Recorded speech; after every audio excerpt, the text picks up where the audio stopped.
رضوان تعالى على بهر شفاعة نبينا ومولانا محمد صلى الله عليه وسلم وآل كرام مع صحبه رسول الله صلى الله عليه وسلم وإلى سلطان أولياء قطب رباني وغوث الصمداني سيدنا الشيخ عبد القادر الجيلاني رضي الله عنه جميع حبائب جميع رجال جميع أولياءك وخصوصا يا الله سلطان محمد الغني آمين.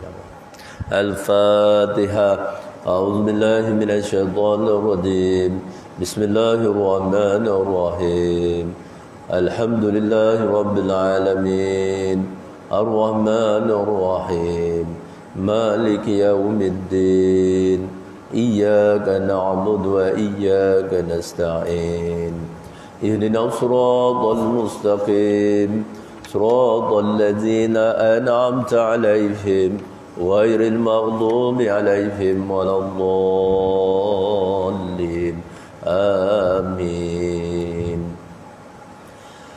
إن الله وملائكته يصلون على النبي يا أيها الذين آمنوا صلوا عليه وسلموا تسليما.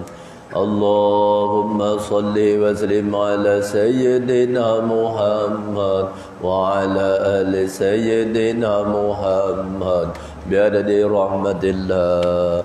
اللهم صل وسلم على سيدنا محمد وعلى آل سيدنا محمد بعدد فضل الله. اللهم صل وسلم على سيدنا محمد وعلى آل سيدنا محمد بعدد خلق الله. اللهم صل وسلم على سيدنا محمد وعلى آل سيدنا محمد بعدد ما في علم الله. اللهم صل وسلم على سيدنا محمد وعلى آل سيدنا محمد بعدد كلمات الله. اللهم صل وسلم على سيدنا محمد وعلى آل سيدنا محمد بعدد كرم الله. اللهم صل وسلم على سيدنا محمد وعلى آل سيدنا محمد بعدد الحبوب والثمار. اللهم صل وسلم على سيدنا محمد وعلى آل سيدنا محمد. اللهم صل وسلم على سيدنا محمد وعلى آل سيدنا محمد. اللهم صل وسلم على سيدنا محمد وعلى آل سيدنا محمد بعدد. اللهم صل وسلم على سيدنا محمد وعلى آل سيدنا محمد بعدد ما أظلم الليل وأشرق عليه النهار. اللهم صل وسلم على سيدنا محمد وعلى آل سيدنا محمد بعدد من صلى عليه. اللهم صل وسلم على سيدنا محمد وعلى آل سيدنا محمد بعدد من لم يصل عليه. اللهم صل وسلم على سيدنا محمد وعلى آل سيدنا محمد بعدد أنفاس الخلائق. اللهم صل وسلم على سيدنا محمد وعلى آل سيدنا محمد بعدد نجوم السماوات. اللهم صل وسلم على سيدنا محمد وعلى آل سيدنا محمد بعدد كل شيء في الدنيا والآخرة وصلوات الله تعالى وملائكته وأنبيائه ورسله وجميع خلقه على سيد المرسلين وإمام المتقين وقائد غر المهجلين وشفيع المظلمين سيدنا محمد وعلى آله وأصحابه وأزواجه وذرياته وآل البيت أئمة الماضين والمشائخ المتقدمين والشهداء والصالحين وآل طاعتك أجمعين من آل السماوات وآل الأرضين برحمتك يا أرحم الراحمين يا أكرم الأكرمين والحمد لله رب العالمين. رب اشرح لي صدري ويسر لي أمري واحلل عقدة من لساني يفقهوا قولي ولا حول ولا قوة إلا بالله العلي العظيم. أما بعد. Alhamdulillah, kita syukur pada Allah Subhanahu Wa Taala di atas limpahan dan kurniaan yang Allah kurniakan kepada kita. Pertama sekali, alhamdulillah Allah bagi kita hidup lagi pada hari ini. Ya, alhamdulillah Allah Subhanahu Wa Taala bagi kita sihat. Ada di antara kita yang tak sihat kan. Tak sihat ni nak pergi nak buat ibadat pun susah kan. Kalau tak sihat nak apa tu, nak tak dapat nak merasa nikmat-nikmat makan minum kan. Jadi sihat ni nikmat yang besar yang Allah berikan kepada kita. Alhamdulillah Allah Subhanahu Wa Taala pilih kita, bagi kita pada hari ini pagi-pagi kita dapat menunaikan solat fardu subuh berjemaah. Solat subuh ni berjemaah besar kelebihan dia, sehingga Rasulullah mengatakan kalau umatku tahu besarnya kelebihan solat subuh ni berjemaah, nescaya mereka akan datang ke masjid untuk berjemaah walau merangkak sekalipun. Merangkak sekalipun datang. Besarnya kelebihan.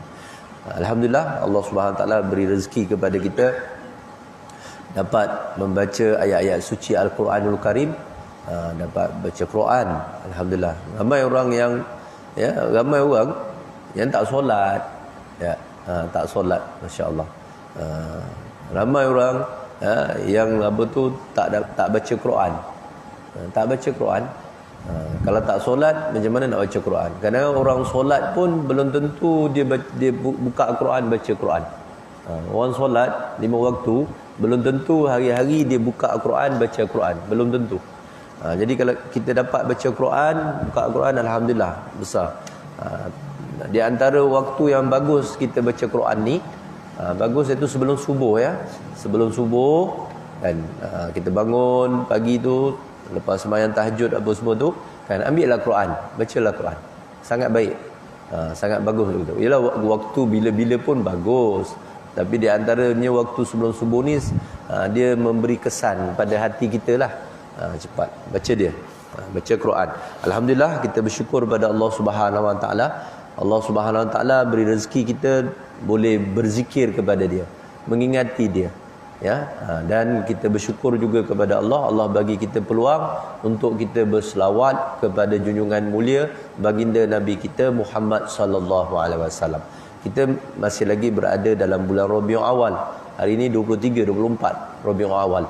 Ya, bulan keputeraan junjungan mulia baginda Nabi kita Muhammad sallallahu alaihi wasallam.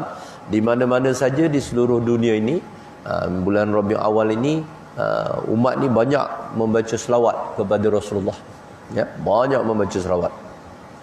Ramai yang menangis mengingati Rasulullah dalam bulan Rabiul Awal ini. Ya, ramai di banyak tempat yang membuat sambutan Maulid Nabi di mana-mana. Jadi ini bulan yang untuk kita menambahkan cinta kita, rindu kita, ingatan kita kepada baginda Nabi kita Muhammad sallallahu alaihi wasallam. Baik, kita lihat sedikit lagi di antara keistimewaan Rasulullah sallallahu alaihi wasallam. Ya, sebagaimana yang dikatakan oleh seorang ulama yang terkenal, iaitu Qadi Iyad rahimahullah taala, dalam kitab beliau Al-Shifah, dia cakap apa? Di antara keistimewaan baginda Rasulullah sallallahu alaihi wasallam ialah lalat tidak pernah hinggap pada jasad Rasulullah. Tidak pernah hinggap pada jasad Rasulullah. Lalat ni tak pernah hinggap pada jasad. Daripada Rasulullah lahir sampai Rasulullah wafat tu tak pernah jasad Rasulullah tu dihinggapi oleh lalat, kan. Baik. Kemudian dalam riwayat lain, annahu lam yaqa' ala siyabihi zubabun qattu wa zada anna min khasaisihi annal kummala lam yakun yu'zi. Lalat tidak pernah menghinggapi pakaian Rasulullah. Lalat tidak pernah menghinggapi pakaian Rasulullah SAW. Tadi tubuh badan Rasulullah, kan. Kemudian pakaian Rasulullah pun tidak pernah dihinggapi oleh lalat. Yang pakaian ni Rasulullah kan, jubah Rasulullah tu, baju Rasulullah tu, kan, kain Rasulullahnya, seluar Rasulullahnya, kopiah, serban Rasulullah, semua pakaian dia tu, sal dia tu, apa semua tu, apa yang dipakai Rasulullah tu tak pernah dihinggapi oleh lalat. Kita kan dah lalat bukannya hinggapnya, berak lagi. Tengok kat muka kita kan ada banyak tak lalat tu, kan. Dekat pakaian kita, kat pakaian kita, ya Allah, kan. Telekung kita, kat kopiah kita tu penuh dengan tai lalat. Kan. Tak. Jadi Rasulullah ni kan tak pernah ya. Macam tu sekali, ya. Sebab baginda Nabi SAW ini dimuliakan oleh Allah Subhanahu Wa Taala macam tu sekali. Kan. Sebab itulah Rasulullah ni bila kita kenal, maknanya baginda Nabi SAW itu kan dimuliakan oleh Allah Subhanahu Wa Taala sebelum lagi baginda diturunkan wahyu. Baginda Nabi SAW dimuliakan oleh Allah Subhanahu Wa Taala sebelum lagi baginda dilahirkan, diputerakan. Baginda Nabi SAW dimuliakan oleh Allah Subhanahu Wa Taala sebelum adanya langit, bumi, syurga, neraka, alam ini belum ada lagi. Allah sudah memuliakan baginda Nabi kita Muhammad sallallahu alaihi wasallam. Ya, macam tu sekali. Itu kita kena tahu, kan. Itu pun kata ulama, tak ada orang yang mengetahui hakikat Rasulullah tu, tak ada, kan. Ni yang kita baca-baca, yang ulama-ulama kita beritahu ni sebahagian saja daripada kesempurnaan, sebahagian saja daripada keistimewaan Rasulullah, sebahagian saja. Baik.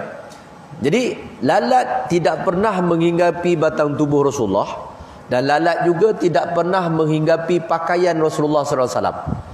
Ditambah bahawa di antara keistimewaan Rasulullah lagi ialah kutu tidak pernah menggigitnya. Kutu tidak pernah menggigitnya. Begitu juga darah baginda Nabi SAW tidak pernah dihisap oleh nyamuk. Dia jadi kutu, lalat, pijat, kan, nyamuk, lipas, binatang-binatang ni tak akan datang kepada Rasulullah. Ya, lebih-lebih pula dia nak gigit Rasulullah, tak. Tak, kan. Jadi begitu juga dekat darah baginda Nabi SAW tidak pernah dihisap oleh nyamuk atau serangga-serangga yang lain, tak pernah. Ya, macam kita pun serangga apa, pijat, kan, pijat, ya, tak pernah. Ya, atau digigit kutu. Sekalipun rambut dan janggut baginda Nabi SAW tu panjang dan lebat, kan. Biasanya rambut lebat, kadang tak jaga apa semua, kan, berkutu. Ya, tapi Rasulullah tu tak. Dia tak ada kutu, dia tak ada apa tu, tak. Sebab Rasulullah tu orangnya pembersih, kan, pembersih, kan. Jadi baginda Nabi SAW itu batang tubuhnya, tubuh suci Rasulullah tu tak pernah dihinggapi oleh lalat. Kemudian pakaian-pakaian Rasulullah juga tak pernah dihinggapi oleh lalat. Begitu juga sebenarnya binatang-binatang yang lain seperti nyamuk, kutu, lipas, apa tu, pijat dan sebagainya tidak akan menghisap darah suci baginda Nabi kita Muhammad sallallahu alaihi wasallam. Baik. Kemudian kita lihat tentang rambut baginda Nabi kita Muhammad sallallahu alaihi wasallam. Rambut Rasulullah. Hadis ini diriwayatkan oleh Sa'id Ibn Mansur Ibnu Sa'ad, Abu Ya'la, Al-Hakim, Al-Imam Baihaqi, Abu Nuaim, daripada Abu Hamid Ibnu Ja'far.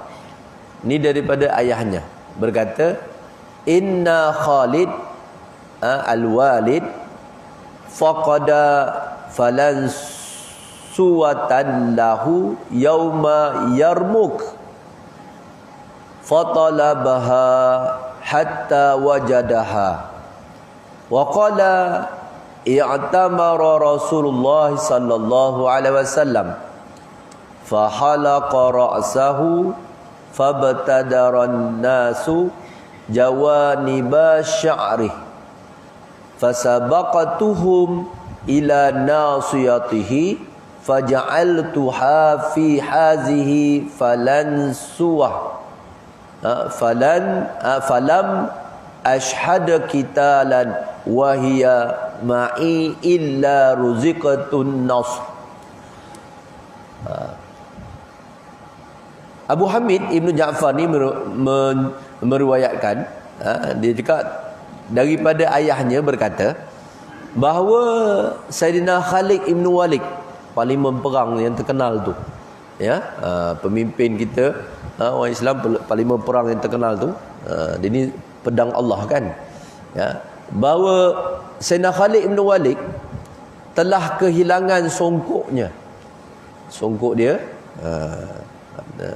Bila tu semasa peperangan Yarmuk, dalam peperangan Yarmuk tu kan, dia pergi perang kan, songkok dia tu jatuh, ya, jadi dia kehilangan. Maka beliau Sayyidina Khalid bin Walid ni mencari songkoknya tersebut. Carilah dalam berperang, dia cari songkok dia, ya. Orang lain sibuk nak perang, dia sibuk nak cari songkok kan, bos ni kan, parlimen perang kan, sehinggalah ditemuinya, dapat dijumpa, dan orang tanya dia, mengapa tuan, tuan buat apa cari songkok ni, dia jatuh dia kan. Dia cakap apa, ketika Rasulullah sallallahu alaihi wasallam mengerjakan umrah, ya, ketika Rasulullah mengerjakan umrah, baginda Nabi sallallahu alaihi wasallam mencukur rambutnya. Tahallul kan, tahallul kan boleh kita gunting rambut kan, tapi yang afdalnya cukur kan. Kenapa? Setiap helai daripada rambut kita tu, dia menggugurkan dosa-dosa kita, kemudian dapat pahala pula. Satu helai kan, kalau kat biasa ni, kalau kita buat kebajikan dekat tempat kita ni, satu dibalas 10. Tapi kalau di tanah haram kan, satu dibalas 100,000 paling kurang. Ada riwayat 1 juta. Jadi kalau kita cukur rambut tu kan, banyaknya dapat pahala. Sayang tak cukur. Ni kadang orang lelaki ni ada sayangnya rambut dia tu kan, takut dia gunting sikit je kan, tak kan, rugi. Cukurlah kan, nak dapat pahala banyak kan. Orang pergi Mekah, pergi Madinah ni, pergi umrah, buat apa? Nak rebut peluang pahala banyak sikit. Kat sini kan kita buat dapat pahala, tapi tak sebanyak di Mekah, di Madinah. Sini kan satu kebajikan dibalas 10, tapi kat tanah haram tu satu dibalas 100,000. Jadi kalau kita tak buat, sayang rambut tu kan ditumbuh semula. Ada yang takut botak, takut tak handsome lah. Handsome lah, botak ni lagi handsome kan. Baik, okey. Jadi kata Sayyidina Khalid bin Walid, ketika Rasulullah mengerjakan umrah, baginda mencukur rambutnya, ya. Maka bila Rasulullah cukur rambut ni, berkeliaranlah orang ramai di sekitarnya. Orang ramai dah tunggu dah. Buat apa? Untuk mendapatkan rambut Rasulullah tu. Rambut dia cukur tu kan, nak ambil, masing-masing nak ambil berkat rambut Rasulullah kan. Rambut bukan rambut, kalau dalam riwayat kita baca tu kan, air liur baginda, air liur Rasulullah tu. Kalau Rasulullah meludah kan, tak akan jatuh ke tanah. Sahabat ni akan tanah. Sebab apa? Kan kita dah baca dah tak silap tentang air liur Rasulullah kan. Sebab air liur Rasulullah tu, berkat satu, air liur Rasulullah tu wangi. Air liurnya wangi. Kan? Kemudian idea Rasulullah tu macam-macam, boleh buat obat, dia boleh mengenyangkan, ya. Idea Rasulullah tu kan. Macam-macam kan. Idea kita ni tak ada orang nak ambil, sebab apa? Kita pun tak nak ambil, busuk. Busuk siapa nak ambil? Idea Rasulullah tu wangi. Pernah Rasulullah ludah dalam perigi, satu perigi kan. Perigi tu kat Madinah tu, perigi sahabat tu, jadi air dia tu jadi sedap. Airnya jadi sedap. Dia cakap air dan perigi yang paling sedap di Madinah tu air yang diludahi Rasulullah. Air ludah Rasulullah tu.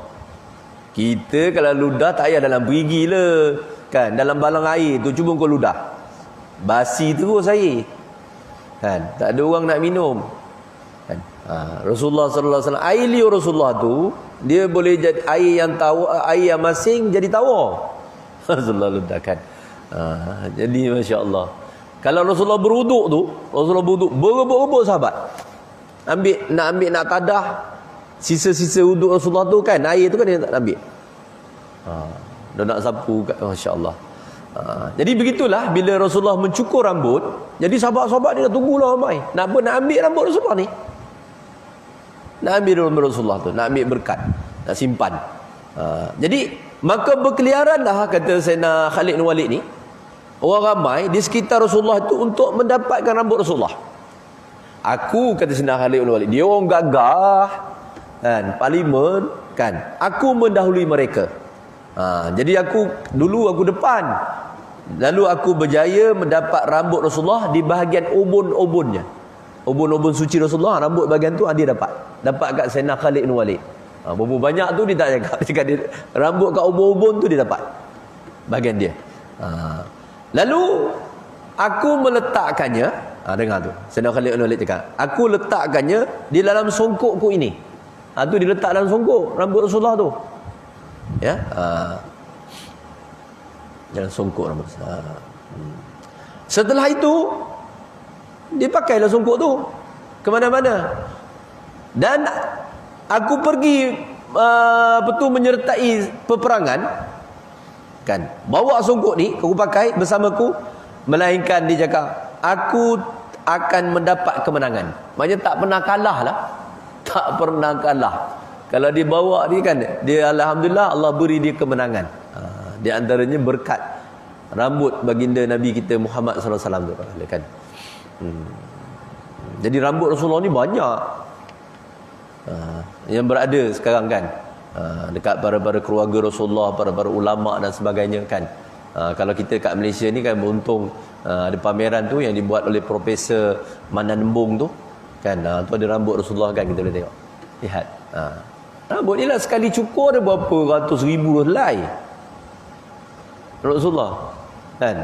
Rasulullah berapa kali cukur, gunting belum cerita gunting lagi, banyaklah rambut tu. Baik. Itu rambut Rasulullah ya. Profesor Manan Embung yang buat pameran asar Rasulullah sallallahu alaihi wasallam ni, asar ni maknanya bekas peninggalan baginda Nabi kita sallallahu alaihi wasallam. Asar Rasulullah dan sahabat-sahabat kan ada buat pameran. Yang dulu yang paling dekat dia buat pameran dekat Melaka kan, Masjid Al-Azim sebelum Covid dulu kan. Ada buat pameran kat PWTC. Ada buat pameran dekat dekat Kuantan, dekat Terengganu, dekat Kelantan dan sebagainya lah. Ya. Profesor Manan Embung ni, saya benar dia cakap, dia semua barang-barang yang nak buat pameran tu, yang dia sahkan tu kan, dia sanad ni satu hal lah. Dia ada sanad daripada barang ni, daripada siapa tu satu hal. Tapi ustaz, saya kadang-kadang sanad ni dia juga bukan, kita pun kadang-kadang yelah orang boleh menipu kan. Kita pun tak berapa pegang sangat, dia cakap. Kita akan masukkan barang-barang yang dideklarkan cakap ni Rasulullah punya ni ke makmal, dia cakap. Kita hantar kat Jerman, dekat mana lagi, kat Australia ke tak ada, dia hantar. Ada makmal dia yang nak check betul DNA betul kan. Barang ni kalau contohnya serban tu betul tak, dia ambil DNA dia apa semua betul, karbon dia cakap memang betul sahih. Dia tengok karbon dia ni daripada kan daripada ni, daripada Asia Barat, daripada ada kesan-kesan tanah tu di kawasan Asia sana, kawasan Mekah, Madinah sana tu, dia punya tanah. Kemudian usia dia pula, DNA dia, kalau Rasulullah punya DNA ni dia kosong. Manusia ni kan yang lain kan dia ada kita punya DNA dia, ada kiraan dia, siapa tahu tak tahulah kan. Rasulullah punya tak ada. Jadi bila cek kan tak ada, tu Rasulullah. Kemudian dia punya karbon dia apa macam tu, tu untuk nak mensahihkan. Okey, baik, cerita tentang rambut ni dia cakap. Bila diorang scan rambut ni kan, diorang tengok rambut ni ada cahaya. Daripada Rasulullah ada cahaya. Cahaya. Masya-Allah. Sehingga orang putih yang profesor yang buat kajian tu masuk Islam. Masuk Islam. Kan. Baik. Rasulullah ya. Untung orang. Jadi kita kalau ada peluang, ada pameran asal Rasulullah, pergilah tengok. Pergilah lihat. Kita nak tak lihat batang tubuh Rasulullah, dapat lihat rambut Rasulullah, dapat lihat darah Rasulullah, dapat lihat serban Rasulullah. Masya-Allah. Kan? Baik.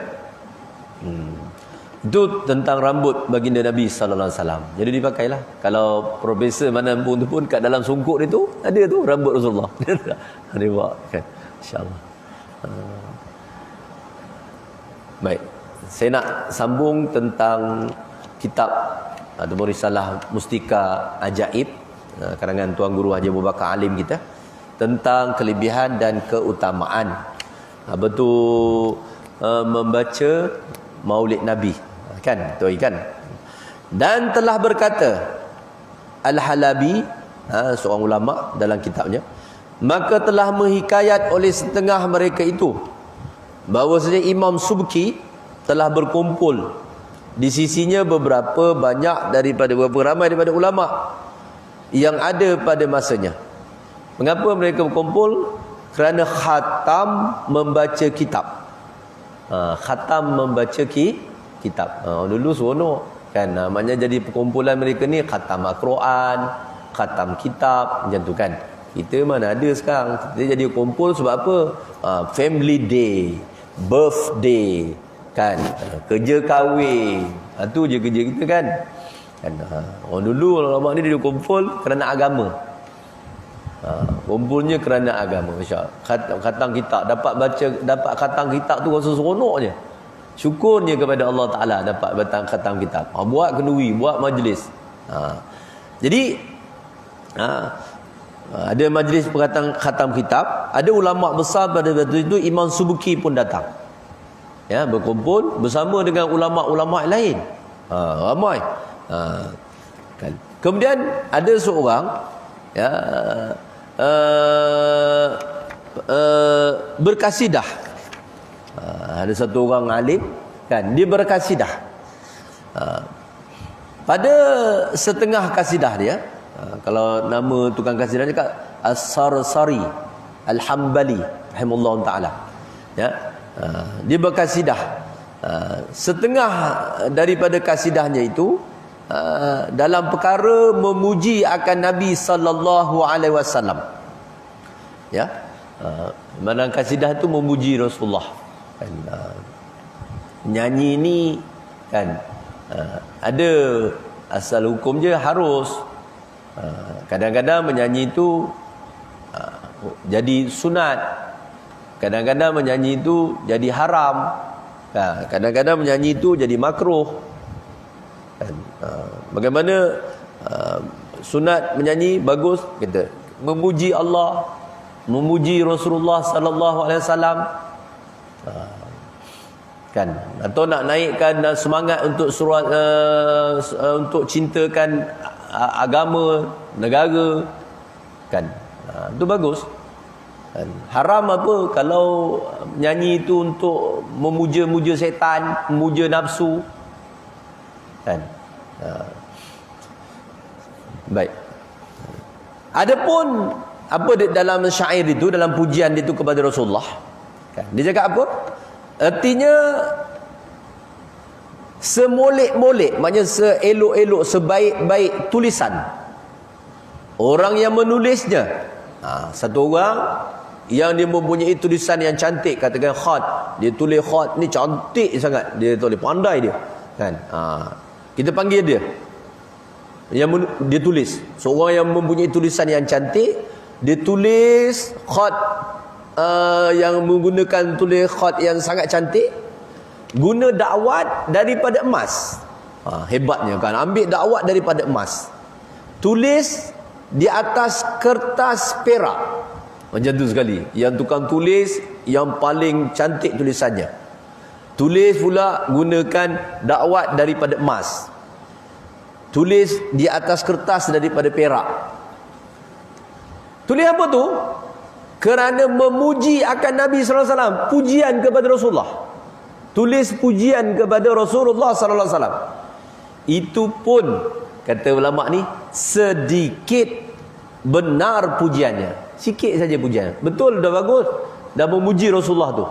Tapi itu sedikit benar pujiannya. Sedikit. Padahal tu dah hebat. Itu pun sedikit benar pujiannya, katanya. Dan bangun orang-orang yang mulia, hal keadaan berdiri, berbaris, kan? Atau bertelaku di atas lutut-lututnya.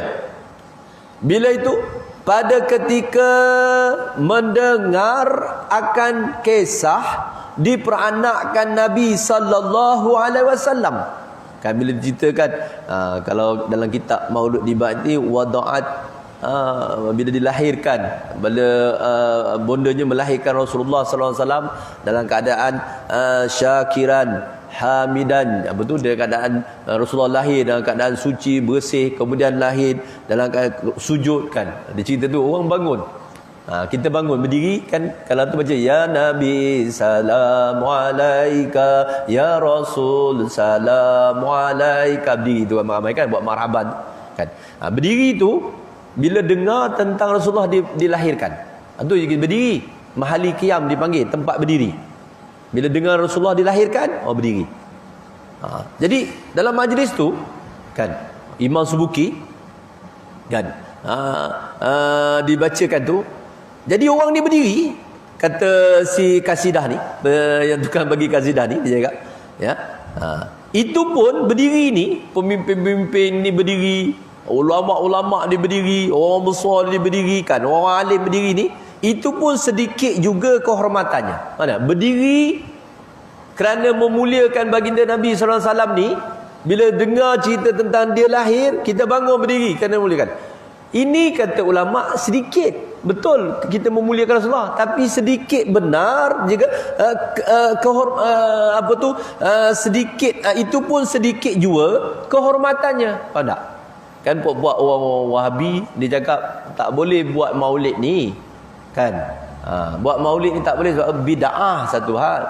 Kemudian kita memuji Rasulullah tu melampau-lampau, kata dia. Memuji Nabi tu melampau-lampau.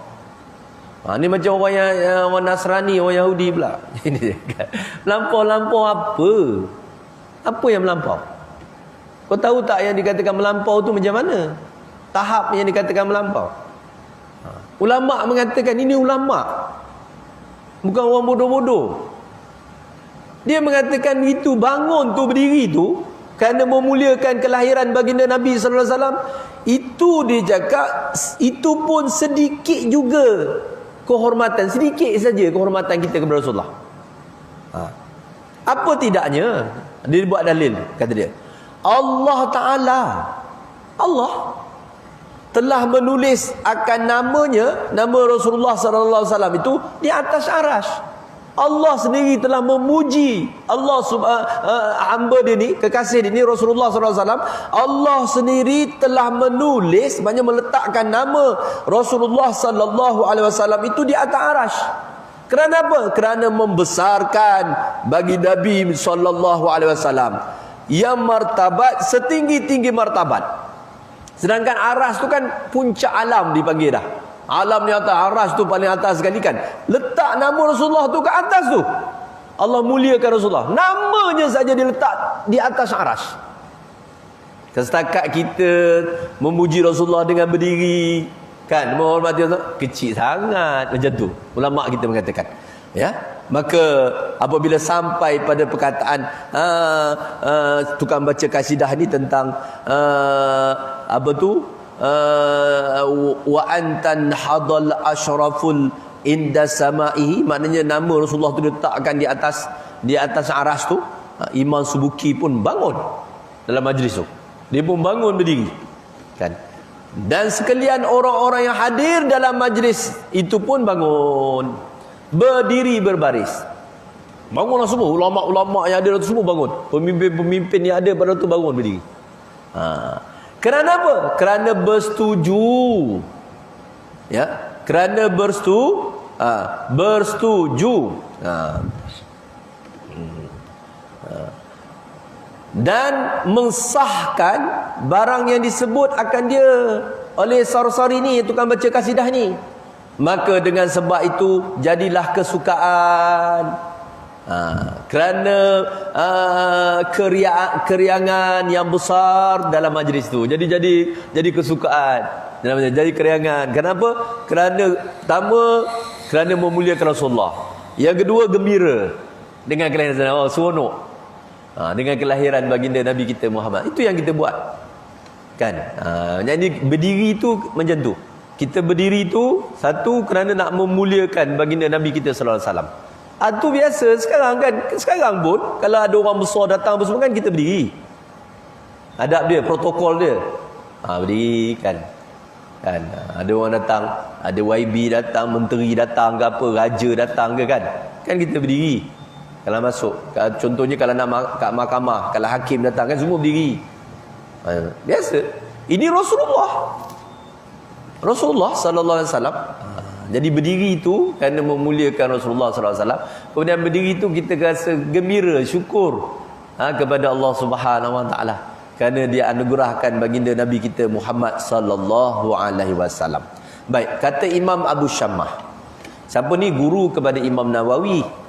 Dan setengah daripada sebaik-baik perkara yang diadakan pada zaman kita. Ni zaman Imam Abu Shammah ni.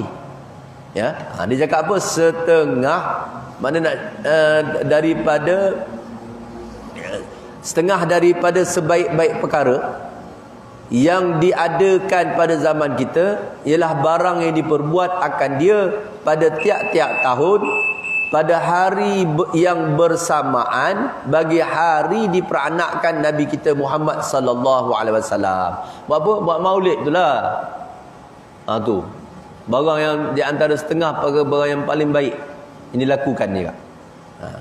Iaitu apa dibuat pada hari kelahiran Rasulullah tu biasa orang buat bersedekah, menzahirkan perhiasan, pakai baju cantik kan, pakai baju Melayu, pakai sampingnya dengan renggut dengan tanjaknya macam dah kan. Menzahirkan perhiasan dan kesukaan. Kenapa kita pakai cantik-cantik, kumpul-kumpul sedekah? Kerana gembira. Kerana gembira. Berarak kerana apa? Gembira. Maka bahawa yang demikian itu serta dengan membuat ihsan bagi segala fakir miskin, iaitu menunjukkan kasih akan Nabi sallallahu alaihi wasallam dan membesarkan akan dia, akan Nabi dalam hati orang yang memperbuat akan demikian itu. Orang yang pergi kepada majlis maulid tu, menghadiri majlis maulid tu, menganjurkan majlis maulid tu, orang ni sebenarnya dalam hati dia ada kasih kepada Nabi sallallahu alaihi wasallam, membesarkan Rasulullah sallallahu alaihi wasallam dalam hatinya, kan? Dan syukur akan Allah Taala atas barang yang telah dikurniakan nikmat dengannya.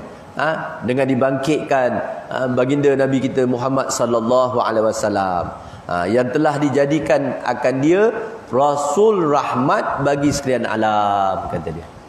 Itu yang dia buat. Jadi orang buat maulid ni, orang berkumpul, berarak apa semua ni, ini bukan baru-baru ni. Bukan baru-baru ni. Kalau kita, tempat kita kat Malaysia ni, ini kan ditulis oleh Tuan Guru Haji Abu Bakar ni, ditulis kitab ni tahun berapa tu? 19 berapa tu? 1931. Dah kan. Kemudian diambil dia kata Imam Abu Shammah ni lagi lama. Kalau ke tempat kita ni sendiri kat Muar ni 1931 tu orang dah buat dah. Sebelum tu dah dibuat dah maulid. Tiba-tiba ada orang cakap kan tak boleh ni bid'ah apa semua benda kan. Buatlah. Buat maulid. Jangan tak buat maulid. Ya. Sebab ini adalah suatu perkara di antara perkara bagaimana kita nak zahirkan cinta kita, kasih kita, rindu kita kepada baginda Nabi kita Muhammad sallallahu alaihi wasallam. Jadi sangat baik pada zaman kita ni pula orang dah jauh sangat, kita dah jauh sangat daripada Rasulullah sallallahu alaihi wasallam. Dah 1400 tahun lebih dah Rasulullah meninggalkan kita. Kan? Jadi kalau kita tak baca kisah Rasulullah ni, tak ceritakan, tak wawarkan kepada anak-anak kita, kepada orang muda sekarang, masya-Allah. Orang tak takut sekarang kalau kita lihat apa yang berlaku kan di apa tu? Di Saudi kan, selepas pandemik ni, selepas pandemik ni kan kita lihat belum selesai lagi tu, tapi dah boleh kawal jangkitan tu kan. Dia boleh buat konsep tu besar-besar macam tu kan. Orang ni tak takut, macam tu tempat kita ni tak percaya lepas ni buatlah konsep. Lah ramai orang datang ni, dah geram dah lama ni. Kalau kita lihat sekarang tempat pusat-pusat peranginan, pelancongan di kat Malaysia ni kan, penuh ni. Ni minggu depan ni, cuti ni ramai ni. Habis penuh kat pantai-pantai kat apa semua kan. Kat masjid macam ni lah. Ni lah orang ni lain dulu. Yang sebelum Covid, geng-geng ni lah. Ini pun ada beberapa orang dah sahabat-sahabat kita yang tak ada dah. Sahabat-sahabat kita yang tak ada masa pandemik ni kan, tak ada. Mana ada ganti? Tak ada. Orang ni juga. Tapi kalau tempat peranginan, tempat pelancongan, ramai orang ni. Hotel-hotel sekarang. Ya Allah, ni hujung minggu ni kan ada di Bali apa semua ni. Umat tu macam tu sekarang. Jadi penting sangat kita buat maulid ni, dedahkan cerita tentang kehebatan Rasulullah, kemuliaan istimewa Rasulullah, keistimewaan Rasulullah. Biar ada sayang, cinta, ingatan umat ni kepada Rasulullah sallallahu alaihi wasallam. Dan baik sangat bagi kita ni buat maulid ni kat rumah masing-masing. Sekarang ni bukan susah sangat cakap tak ada orang nak boleh berzanji. Senanglah, beli buku sekarang ni dah ada terjemahan. Beli kitab berzanji tu terjemahan dia. Rumi pun dah ada kan. Beli yang Rumi tu kita baca sendiri, anak cucu kita biar baca. Kau baca. Kau nak lagu macam mana kau lagukan dah. Sebenarnya biar dia faham sejarah Rasulullah sikit tu. Macam mana cerita tentang Rasulullah sebelum lahir, ketika Rasulullah lahir, ketika Rasulullah kanak-kanak. Macam tu je dalam maulid tu. Biar dia tahu, macam ni Rasulullah, macam tu. Tu tujuan ulama-ulama dulu buat maulid. Ya, nanti kita sambung lagi. Berkata Al-Hambali dalam syirahnya. Wallahu a'lam. Al-Fatihah. A'udzubillahi minasyaitonirrajim. Bismillahirrahmanirrahim. Alhamdulillahi Rabbil Alamin Ar-Rahmanir Rahim Maliki Yawmiddin Iyyaka na'budu wa iyyaka nasta'in Ihdinas siratal mustaqim Siratal ladzina an'amta 'alaihim ghairil maghdubi 'alaihim waladdallin amin. Bismillahirrahmanirrahim. Alhamdulillahi Rabbil Alamin Wassalatu wassalamu ala asrafil anbiya'i wal mursalin wa ala alihi washabbihi ajma'in. Allahumma inna nas'aluka ridhaka wal jannah wa na'udzubika min sakhatika wan nar. Allahumma innaka 'afuwun karimun tuhibbul 'afwa fa'fu 'anna wa an walidina wa an masyayikhina wa an jami'il muslimin wal muslimat wal mu'minin wal mu'minat bi rahmatika ya arhamar rahimin. Allahumma arham ummata Sayyidina Muhammad. Allahumma aslih ummata Sayyidina Muhammad. Allahumma farij ummati Sayyidina Muhammad. Ya Allah, panjangkanlah usia kami semua, sihatkan tubuh badan kami dalam taat beribadat kepada Engkau. Ya Allah, berilah taufik dan hidayah yang berterusan bagi kami, Ya Allah. Berilah juga hidayah kepada ahli keluarga kami, anak cucu kami, Ya Allah. Berilah hidayah kepada jiran-jiran kami. Berilah hidayah kepada sahabat-sahabat kami, orang kampung kami. Berilah hidayah kepada orang taman kami, Ya Allah. Berilah hidayah kepada pemimpin-pemimpin kami, Ya Allah. Berilah hidayah kepada kami semua, Ya Allah. Berilah hidayah kepada umat semua ini, Ya Allah. Kesihatilah kami semua, Ya Allah. Kasihanilah kami semua ya Allah. Rabbana atina fid dunya hasanah wa fil akhirati hasanah wa qina azabannar. Sallallahu ta'ala sayyidina wa maulana Muhammad wa ala alihi washabihi wasallam. Alhamdulillahirabbil alamin. Minta maaf pada semua dan terima kasih. Wabillahi taufik wa hidayah. Assalamualaikum warahmatullahi taala wabarakatuh. Ini imam dia kabur. Habis. Mana itu? Kursi kita. Kita main dia memang. Kadang-kadang